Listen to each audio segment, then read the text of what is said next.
everybody. Welcome tonight. I hope you are doing great. Thank you for joining us for this webinar. I am super excited to be here with you all to talk about how to get your more international work in 2024. So, whether you are starting your career or if you're looking to make a change, we're going to go through some great tips today to help you with that. So before we start, I'd like to introduce myself. My name is Mercedes, but everybody calls me Mechi. I am from Buenos Aires, Argentina, and I've been part of BairesDev for 6 years now, quite a long time. I am currently working as talent growth marketing manager, and my focus is primarily on project management, diversity, and community building, everything related to marketing and employer branding. I know that we have attendees from all over the globe tonight, so please drop a comment for us saying which city and which country are you from. Let's see from the chat. I see people from Brazil. Hi, Helio. I see people from Buenos Aires.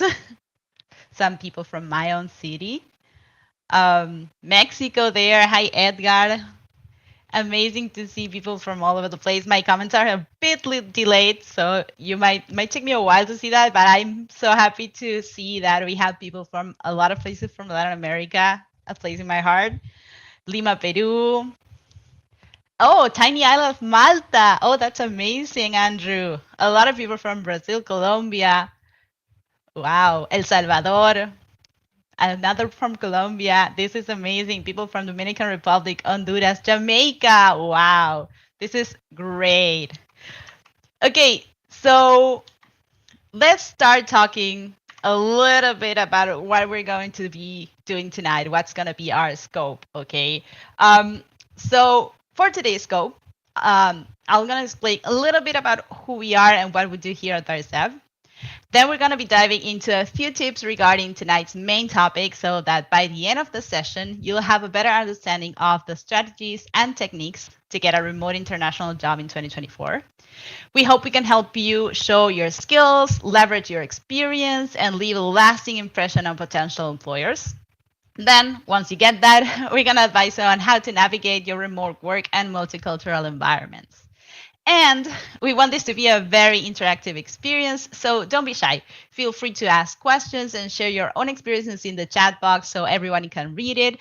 And I've set aside some time at the end of the webinar for a quick Q&A session in case there was any doubts, where I'll do my best to address as many as your questions as possible. So for those who don't know much about BairesDev, let me give you a quick introduction about the company. So BairesDev is a young, dynamic, and flexible company founded in 2009 by Paula Sorin and Nacho De Marco. Ever since the day we started, we worked hard to offer an exciting environment where high-performing tech professionals can display their talents and share their knowledge. We are experts at delivering technology solutions. And since we are a remote-first company, we have the unique ability to bring together high-performing tech professionals from all over the world, breaking down geographical barriers and always creating truly diverse teams to support our clients' needs with excellence. And at the same time, also being recognized and trusted for employing the most talented professionals in the IT market. With this goal of harnessing the top talent, we knew that it wouldn't be possible to concentrate these talents in a single city, right? Or even a single country. So we've been working 100% remotely ever since day one, which is a really long time. We believe that talent does not discriminate. And we currently have the best tech talent working from over 600 different cities in more than 40 countries. And now let's start our journey towards your future job. Okay, this is a wild and exciting world out there, and remote jobs are opening doors we never even knew existed.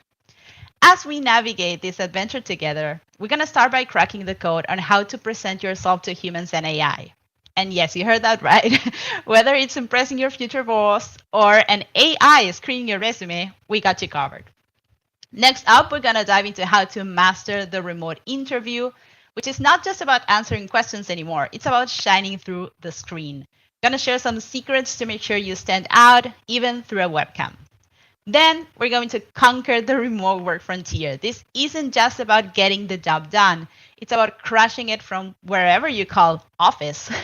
We'll explore how to make your home workspace your fortress of productivity and creativity. And because we know it's a big, diverse world out there, we'll wrap up with a thriving in a multicultural workspace topic. It's all about celebrating differences and using them to fuel innovation and collaboration. So buckle up and get ready for a fun, insightful ride into securing and succeeding in your dream remote job in 2024. Let's make sure that this is your year.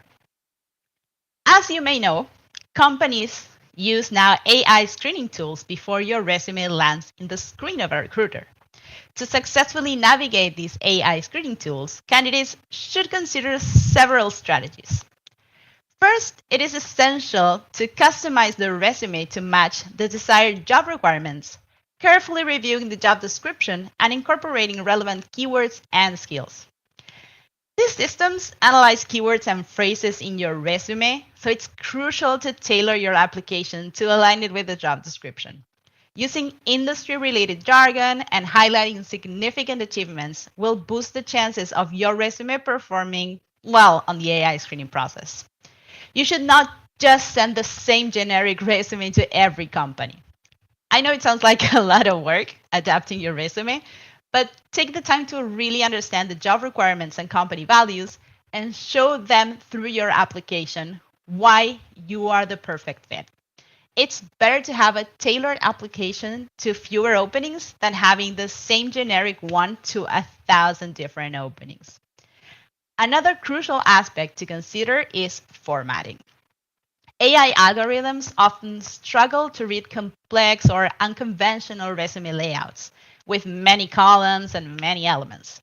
That being said, a clean, standardized format with clearly defined sections is the way to go. Bullet points can also help emphasize key points and ensure readability for the AI systems.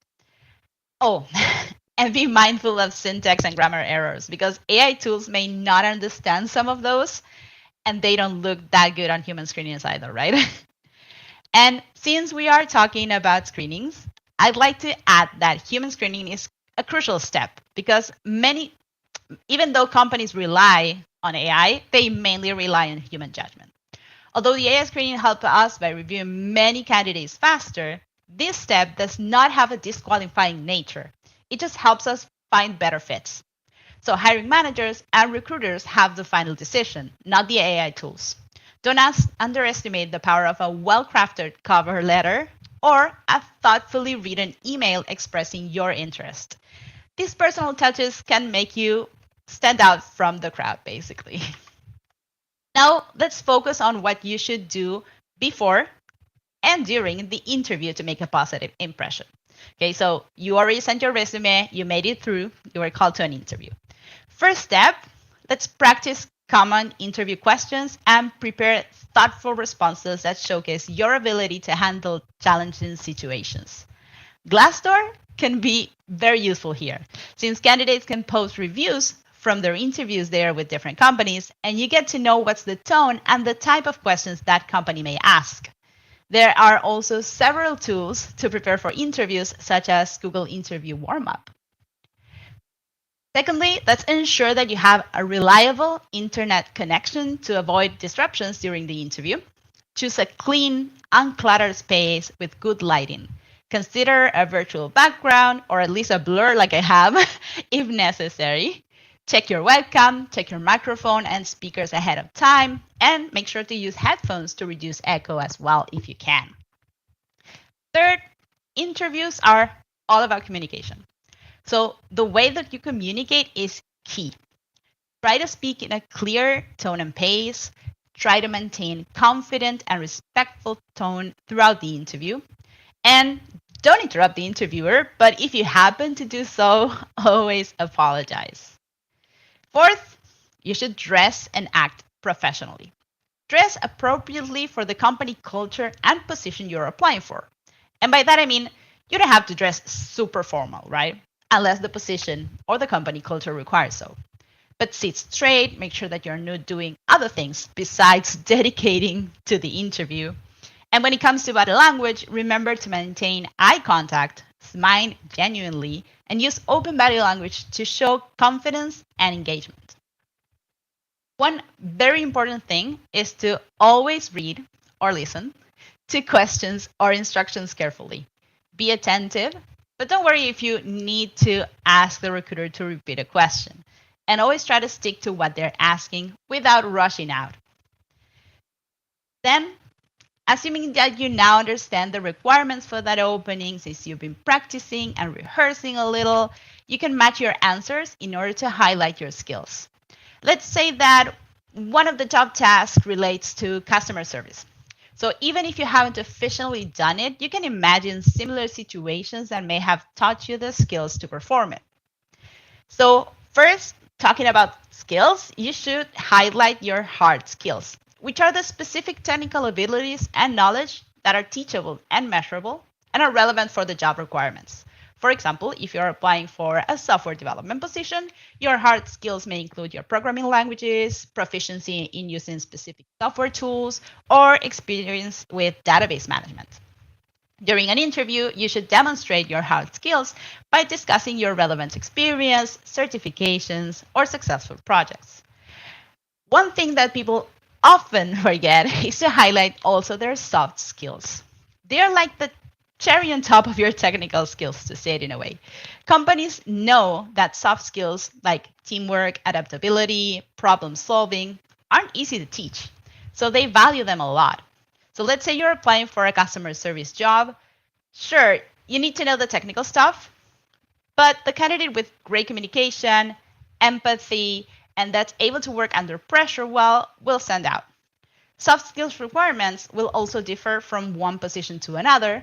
For a leadership role, for example, people might need to communicate well, handle conflicts, motivate and inspire people, be organized, etc.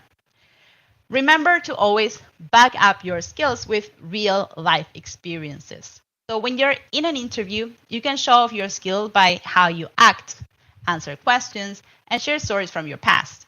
For example, if they ask about teamwork and talk about a project where you rocked at collaborating, communicating, and working together to achieve something amazing. And when it comes to adaptability, you can share examples of how you handle unexpected challenges or changes with a positive attitude. Then it's time to jot down key points and questions during the interview to demonstrate your engagement and to have a detailed reference for thoughtful follow-up discussions. And last but not least, don't be afraid to ask those thoughtful questions. That will demonstrate your enthusiasm and curiosity about the role and the company. Prepare a list of relevant questions in advance.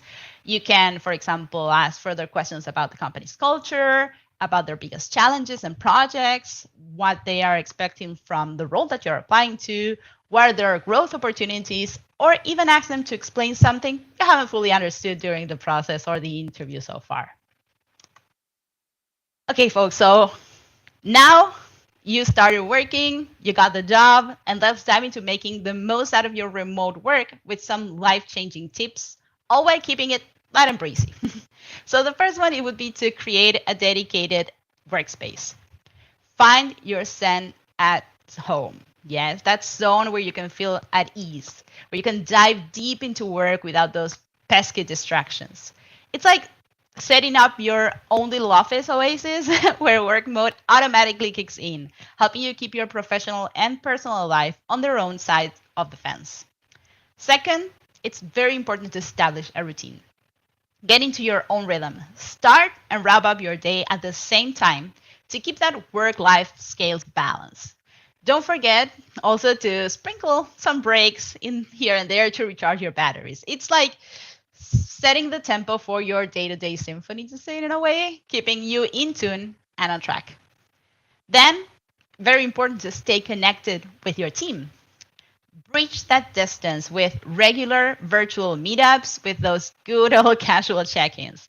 It's all about keeping the team spirit alive and kicking, ensuring that you're feeling part of the crew and not like a lone wolf, because, working remotely can be isolating if you're not in contact with your team.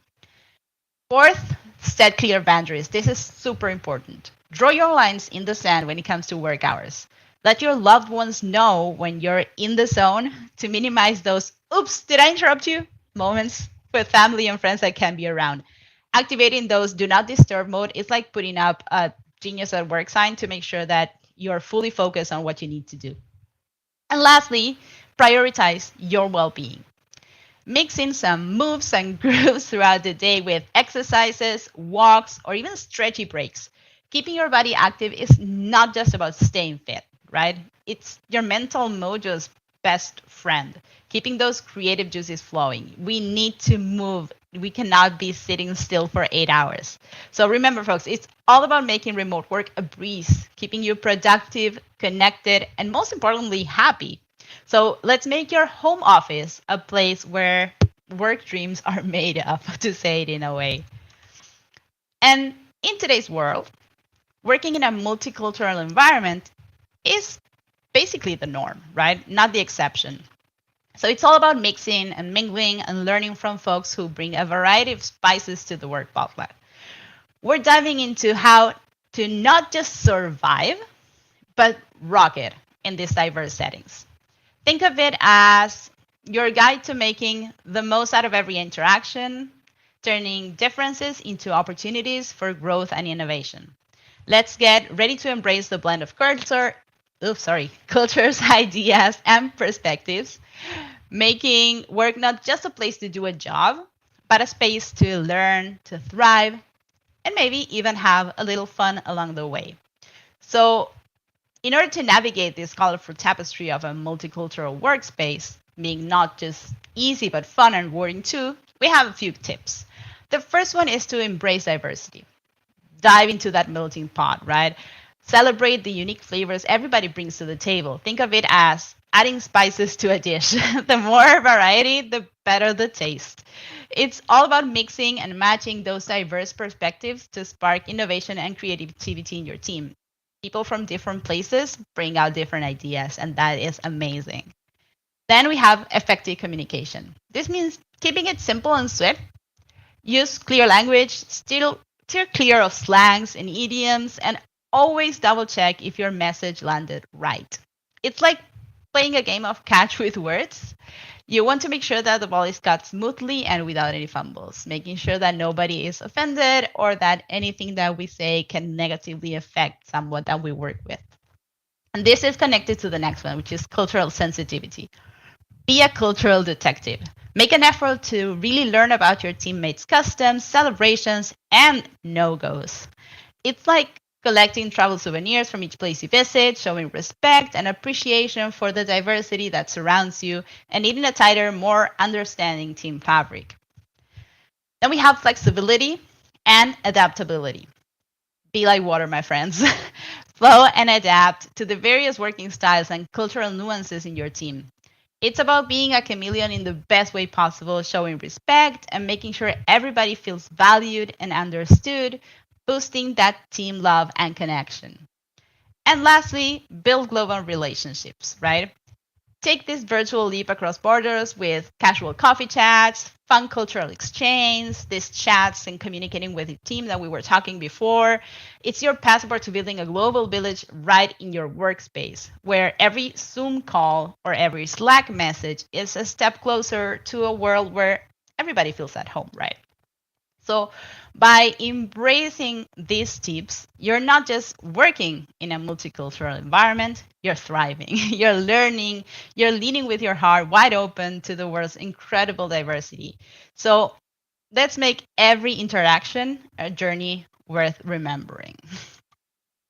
And that's a wrap up of the content that we have today. I am sure that many of you have some questions, so let's run the Q&A session. Feel free to ask us any questions in our YouTube channel or our LinkedIn stream comments while we're waiting for our questions to arrive, because there's always a little bit of a delay here with the stream.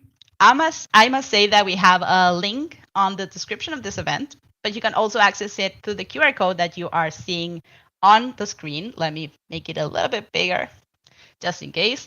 And on that QR code, you will have access to our social media pages, our job portal, in case where you can check all our available openings in case you want to apply. You can find our applicant site where you can update your profile, do our online exams, check the status of your application.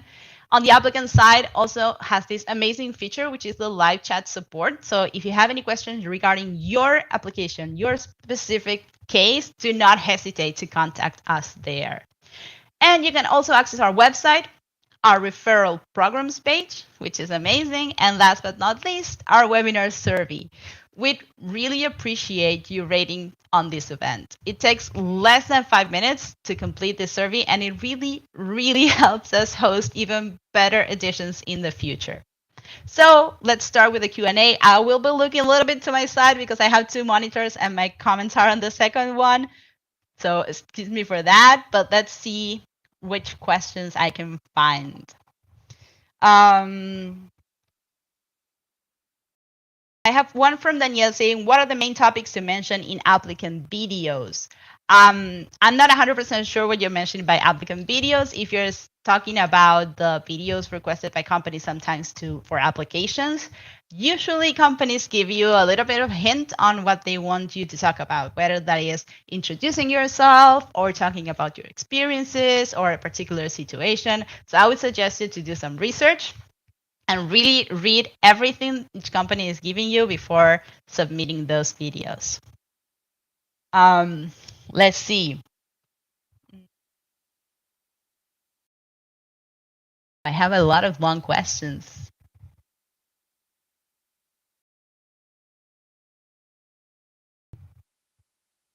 I'm sorry for that. This is live, people, so I really have to read through all the comments to find the questions, and sometimes it takes a little bit long. Remember, if you still have questions, you can send them. I have someone asking privately on LinkedIn, are you hiring people all over the world or only in South America? Okay, so for BairesDev specifically, we mostly hire in South America, or actually in the American continent, because the fact we are near shore and like 96 of our clients are in the US. But every once in a while, we do have openings for other parts of the world. So even if you don't live in South America, feel free to apply. We have a lot of people working from Spain right now, if I'm not mistaken, and Europe as well. And a huge project for one of our amazing clients. So always apply. You can fill out the information on our applicant side. And whenever there's an opportunity that opens up in your country, we'll be reaching out. Let's see. As I have someone from Andrew from LinkedIn. As someone who was recently laid off, the current market seems to be chaotic and getting instant automated declines. Any good advice? Well, as we said before, customizing your resume for the specific opening that you're applying to is super important because AI tools are all over the place right now. So resumes that look generic or don't have a lot of specific information of what's being looked for in that opening might get not discarded, but might fall into the same bag as everybody else, and you might not stand out. While targeting your resume and tailoring it to that specific opening might help you shine among the sea of resumes that companies usually receive for each of the openings. So from Josue, we have all the work requirements. All the works require many years of experience, even for the entry level. And no, usually not. Whenever some companies looking for someone for entry position, it's not the years of experience that's relevant. It's more about having some hard skills, but mostly soft skills. Here at BairesDev, we are constantly looking for entry positions for, I don't know, teams like talent acquisition or other areas, not always for the software development teams, but once in a while we do have some entry level positions there too.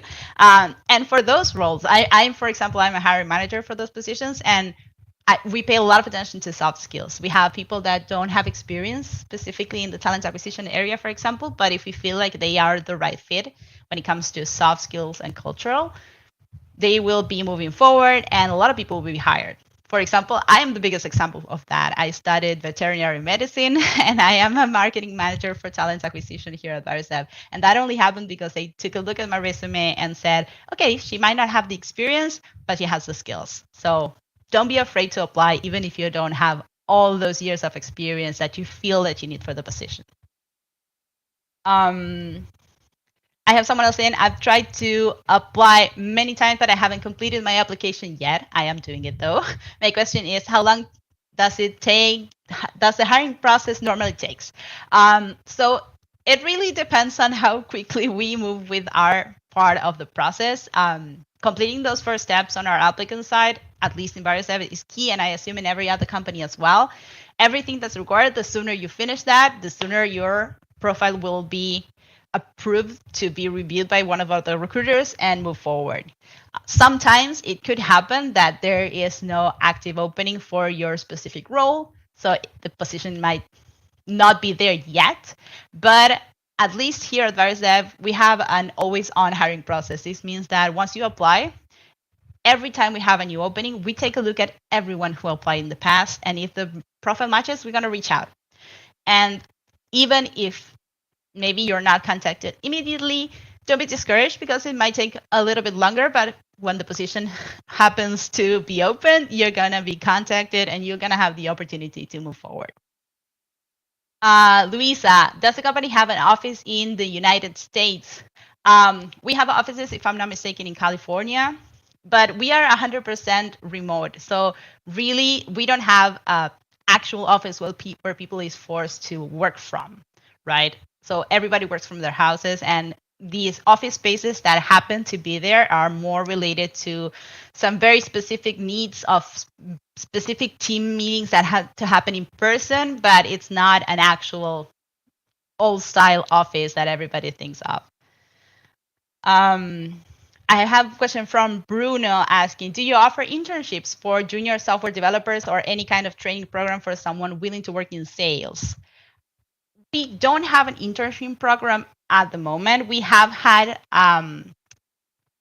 young professional hiring programs in the past for people that was fresh out of college and trying to find a first work experience as, for example, project management or marketing or talent acquisition.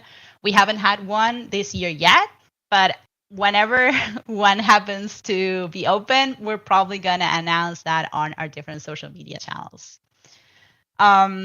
Noel is asking, what do you think about the current process at BairesDev? I heard some opinions about applicants being challenged with exercises that are not even relevant, related to the technologies they are applying to.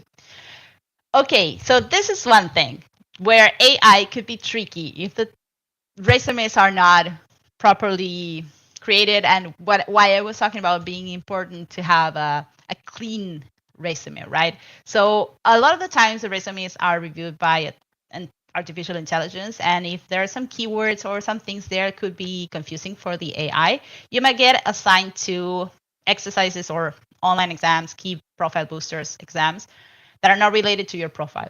You don't have to take them. That is the most important message here for everybody. Only take those exams that are related to your profile. So there are some online exams in our applicant side that are relevant to everybody, the key profile boosters that have to do with soft skills. But for the hard skills part, if you happen to be assigned, I don't know, a software development technology that you don't handle, that you don't know, or something like that, just ignore it and only take the ones that you know you have experience with. Let's see. I have another question from Sempilla. I hope I'm pronouncing that right, from YouTube, asking, how does the referral program work?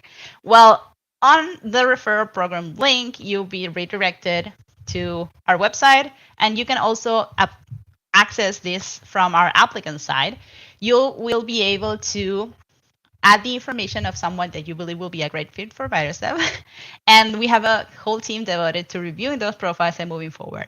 If that person that you are referring gets hired and stays with us for over 3 months, then you will get a bonus for referring that person of $1,000 or more, depending on the gender of that person. So if you know somebody and you want to refer them, go ahead and do it. Don't miss that opportunity. Yamid, you're asking, is there contractor positions in computer networking? We have a lot of positions in a lot of different roles.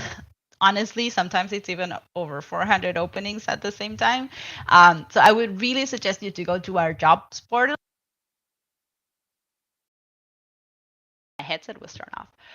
Okay, so I really recommend you to go to our job portal, and in there you will be able to search for all the current openings that we have.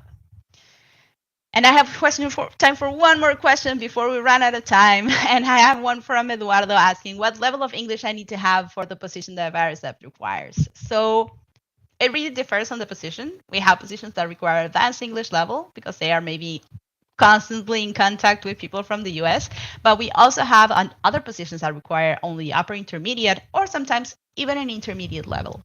So even if your English is not bilingual, don't be afraid to apply.